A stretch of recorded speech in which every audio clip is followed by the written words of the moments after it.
Well, in this video, we're going to discuss the most important events that took place during the previous 12 hours. We have a lots of very interesting updates, so let's start. And first, we're going to talk about France. After the end of the summits of the Coalition of the Willing, the President of France made lots of very interesting and important statements.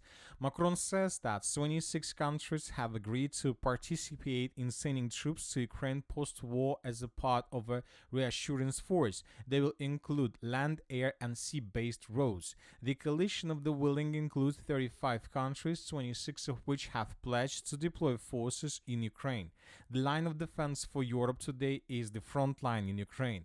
The reassurance force deployed in Ukraine post-war will be made up of at least 25-30,000 soldiers from 26 members of the coalition of the willing.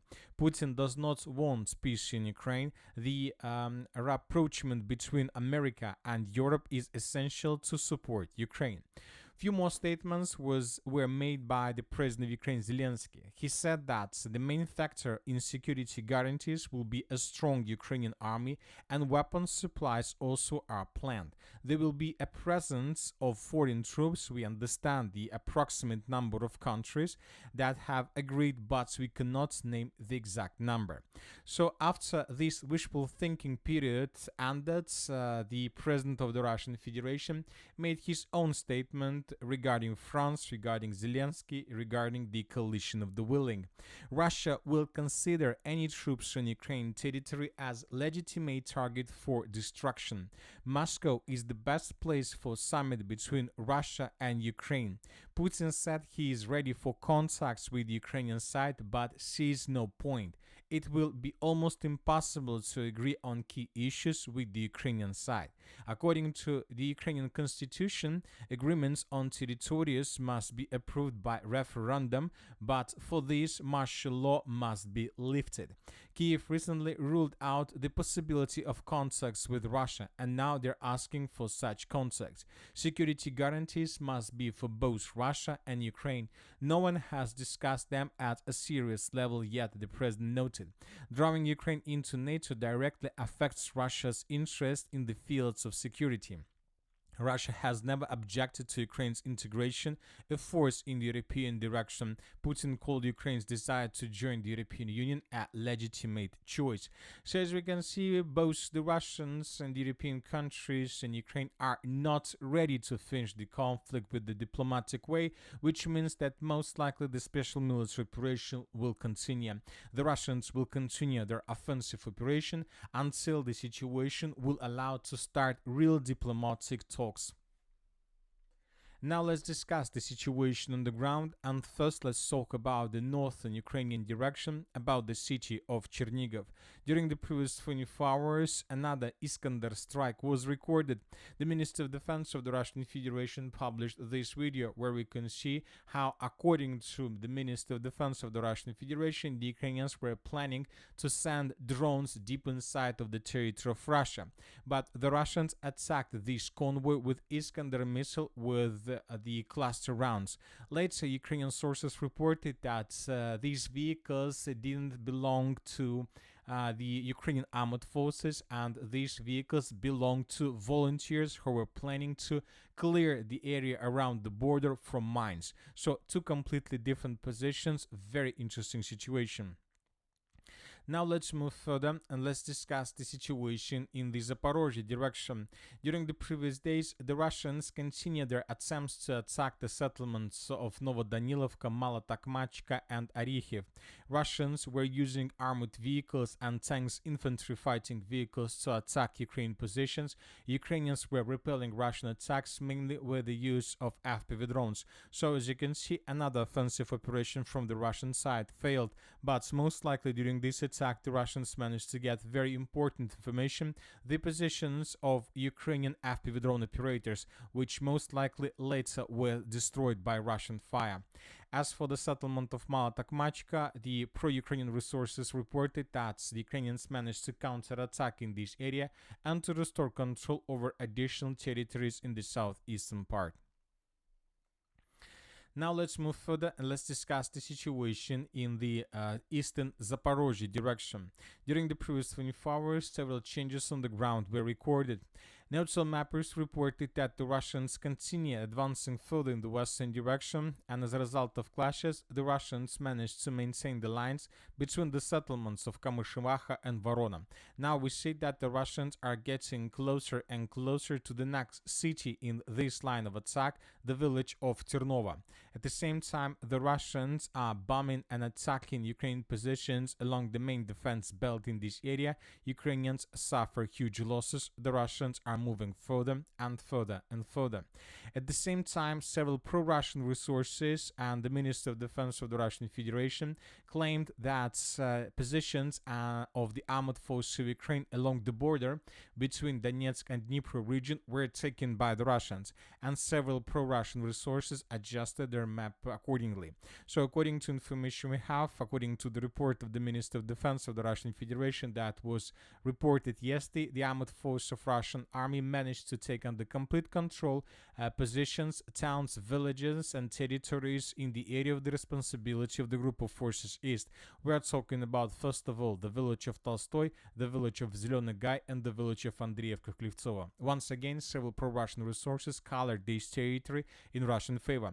As of now, we decided to keep this area as is because we haven't received anything that can confirm Russian counterattack and that the Russians managed to restore control over these territories they lost during the Ukrainian counteroffensive operation that took place several days ago. If Russians indeed secure this area, obviously sooner or later we will start receiving updates further deep inside of the territory of Donetsk, of Dnipro region. Now let's discuss the situation in the Pokrovsk agglomeration. One thing is clear, currently there are very heavy clashes for this territory. Both the Russians and the Ukrainians are attacking each other with the purpose to improve their positions. As for the western part of the Pokrovsk direction, during the previous 48 hours, the Russians managed to improve their positions significantly in the western direction. The Russians entered the village of Molodetska, and the Russians managed to secure completely the settlement of Udachna. So this information, as you can see, was provided by neutral mappers. Now the Russians are planning to move further with the purpose to take under control the village of Molodetska and to get the border between Donetsk and Dnipro region. This will allow the Russians probably even to move further along the railways towards the settlement Novopodgorodnya, Raipole, and then towards the city of Mizhova.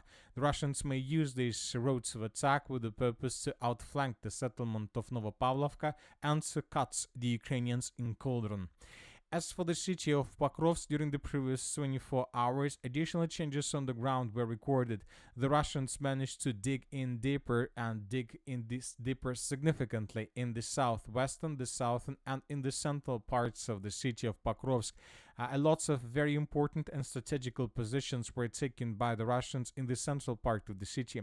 At the same time, according to the map and according to position of different buildings and constructions, we see that the Russians currently are being blocked by multi-storage buildings in the central part. As you can see, the front line goes exactly along the border between, let's say, low-rise buildings and high-rise buildings. The same story is taking place in the northern parts of Russian breakthrough, and the same thing is taking place in the southern part. So as you can see, the Russians are blocked by the multi-storage buildings along the line between the southern and the central part of the city, which means that most likely the Russians will not try to attack these buildings because they can suffer huge losses during this offensive operation.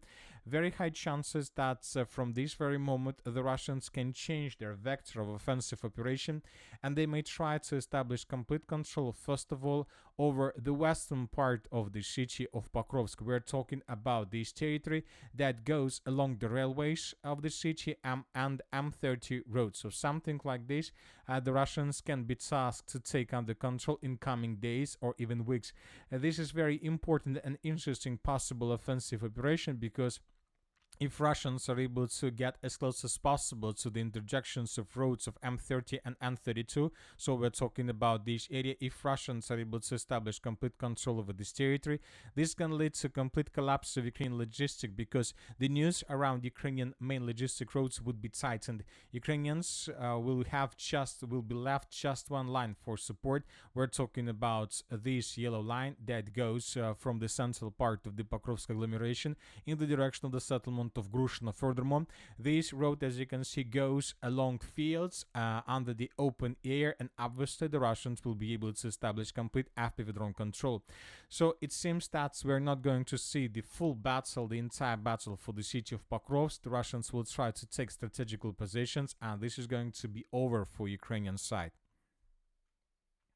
As for the northeastern part, the Ukrainians continue their counter-offensive operation because they understand what exactly the Russians are doing right now in the southwestern part. Once again, they're trying to shorten the distance to this Olympiyskaya Street. So that is why it is very important for the Ukrainians to unblock the road that goes from the city of Pokrovsk further in the direction of Rodinska, Belitska, and then Dobropolye. For these purposes, Ukrainians are counter-attacking without counting losses. And during the previous 24 hours, additional underground changes were recorded. This is the map by the end of the 4th of September. This is the map by the beginning of the 5th of September.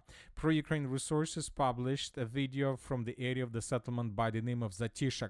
A long video published by the 425th Separate Assault Regiment, how Ukrainians were counterattacking in this area and how they managed to capture Russian soldiers at several positions. So there are 3 positions were recorded where Russians were captured: to the west of the city, to the northeast, and to the southeast. As of now, we don't know for sure whether the Ukrainians managed to secure the village of Zatishak completely, but obviously this is what the Ukrainians are trying to do right now.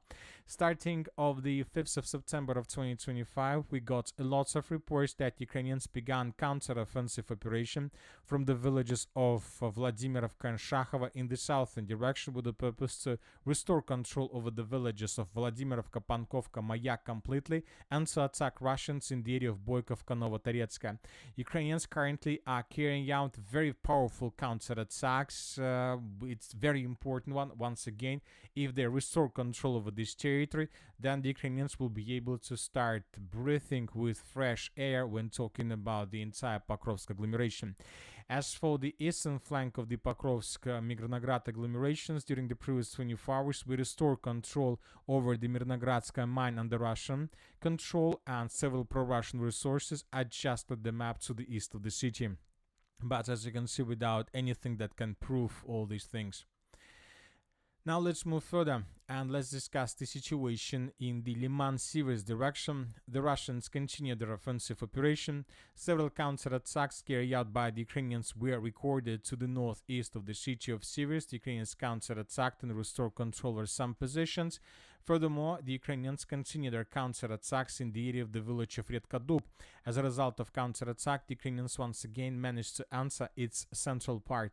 In this video, we can see how Ukrainians of 3rd Assault Brigade were securing the farms of the village of Redkadub. Here we can see lots of episodes, and based on this video, we readjusted the map once again. So we see that there are still very heavy clashes. The Ukrainians are trying to do everything they can with the purpose to slow down the Russians and not to allow them to move further in the direction of the city of Liman. And that's it for today. For the short video, Military Summary channel reminds to condemn any violence in the world. Thank you for watching. Subscribe to my channel, put your likes, join my Patreon, and have a good day. Bye bye.